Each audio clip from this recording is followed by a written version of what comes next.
The wind howled through the vacant streets of Oak Hollow, rattling the trees as the shadows twisted beneath the flickering streetlights. Mark ran as fast as his legs could carry him, his breath coming out in ragged gasps, lungs burning from exhaustion. He didn't dare look back, though he could hear it. The grotesque, labored breathing of something unnatural just behind him. His feet slapped against the damp pavement, the night air thick with the scent of rotting leaves and something far worse. Something metallic, something like blood. He turned the corner, sprinting toward his house. Safety, a beacon in the darkness. The warm porch light glowed invitingly, but the front door was still so far away. His heart pounded violently in his chest, his body slick with sweat. Then a sharp, guttural growl filled the silence behind him. It was close, too close. Just as he reached the front steps, claws wrapped around his ankle, yanking him back. Mark screamed, scrambling to get free, nails digging into the wooden floorboards. But the force was too strong. A heavy weight pinned him down, hot, putrid breath washing over his face.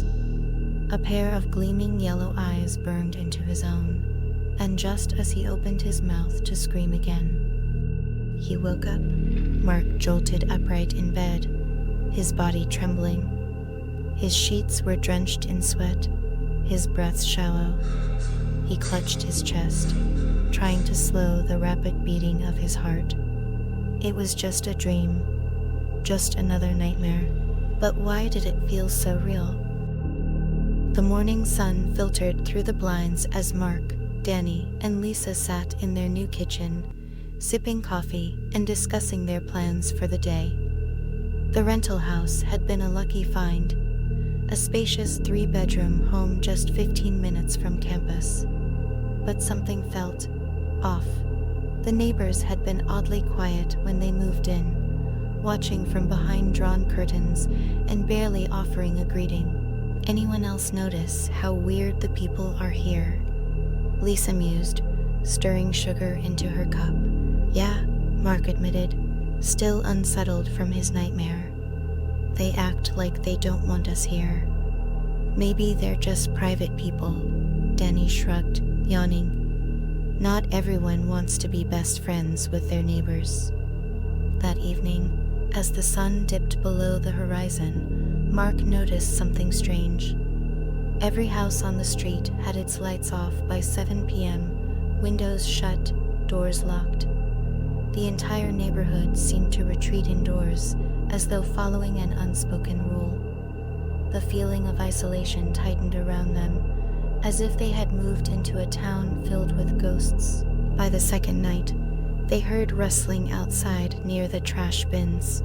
Mark peeked out, expecting to see raccoons, but the street was empty. Just the wind, he told himself. But he couldn't shake the feeling that someone or something was watching them from the shadows. On the third night, Danny decided to sit outside for a while, gazing up at the stars. Don't stay out too late, Lisa joked. The locals might not like it. As Danny sat in the backyard, the cool night air calmed him. The sky stretched infinitely above him, a glittering display of stars unmarred by city lights. But the tranquility didn't last long. A twig snapped behind him. Danny stiffened, the hairs on his neck rising. His pulse quickened as he slowly turned his head, scanning the darkness. Nothing, just the rustling of leaves in the wind. He exhaled, shaking his head. Get it together, man, he muttered. Another sound. Closer this time. A low, guttural breathing. His breath hitched. The shadows beyond the tree line seemed to shift, to pulse. Something was there, watching, waiting. Danny stood up cautiously, his legs tense, ready to bolt. Hello? His voice wavered. No answer. He took a step back toward the house. The silence stretched, pressing against him. Then, Something moved. A figure, tall, impossibly thin, emerged from the tree line, its form barely distinguishable against the night. Two burning yellow eyes locked onto his. Danny's blood ran cold. The creature bolted toward him with an inhuman speed. Danny turned and ran, sprinting for the back door. His lungs burned, his legs pumping as fast as they could. The porch light was so close. Safety. He reached for the doorknob. A cold, clawed hand wrapped around his ankle. He hit the ground hard. The breath knocked from his lungs. The creature let out a guttural growl as it yanked him backward, his fingers digging into the dirt, clawing for purchase.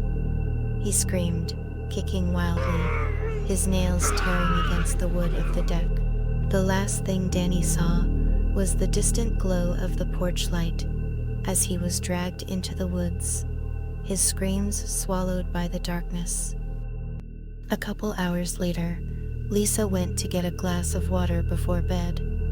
She noticed Danny's bedroom was still empty, prompting her to go check on him. But horror gripped her like a vice as she saw he was nowhere to be found. They searched for him, calling his name into the still night air, but he was gone. His chair was overturned, and his phone lay cracked on the pavement, the screen still glowing with an unfinished text message. The police arrived the next morning, but dismissed their concerns. "Young people disappear all the time," the officer said nonchalantly. Lisa was furious, but Mark felt something else. Fear. A gnawing dread creeping up his spine. By the fifth night, the house felt suffocating. The silence of the street was unnatural. Lisa decided to go out for milk, needing a distraction. 30 minutes passed. Then an hour. Mark's phone buzzed. He grabbed it, relief flooding him, only to freeze when he realized it was Lisa's phone calling him from outside. He rushed to the door and flung it open. Her phone lay in the driveway. Her car was still parked, but she was gone. A chill crawled up his spine. The street was empty, but he could feel it. Something was watching him. He turned slowly, heart hammering. In the distance, beyond the glow of the streetlights, a figure lurked in the shadows, tall, unmoving, waiting. He slammed the door shut, his breath hitching. He dialed 911. The call rang and rang. No answer. Then, a sound, a soft, deliberate knock at the front door. Mark backed away, heart hammering, when a louder sound erupted. Scratching. Something was crawling along the walls outside, dragging its claws across the wood. It was as if the house itself was breathing, the walls expanding and contracting under some unseen force. He bolted upstairs and dove under his bed, gripping his phone tightly. The scratching grew louder.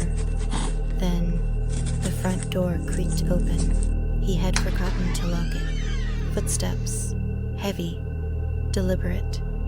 The air in the room grew thick, suffocating. A guttural growl filled the air, and then silence. Mark dared not breathe. His pulse pounded against his skull as he lay frozen, staring at the dark abyss beneath his bed. Mark sat frozen as the heavy footsteps reached the top of the stairs. They were slow, methodical, each step pressing into the creaking wood with a weight that sent shivers down his spine. He could hear it breathing, a rasping, wet sound that filled the air with decay. A sudden crash echoed down the hall. Something was knocking things over, as if searching, hunting. Mark squeezed his eyes shut. His pulse pounded in his ears. His breath hitched as the steps grew closer, stopping just outside his door. Silence, then scratching. Long, deliberate drags of clawed fingers against the wood. A slow, agonizing sound that sent ice through his veins. Then, the knob twisted. Mark bit his lip to keep from crying out. The door creaked open an inch, then two.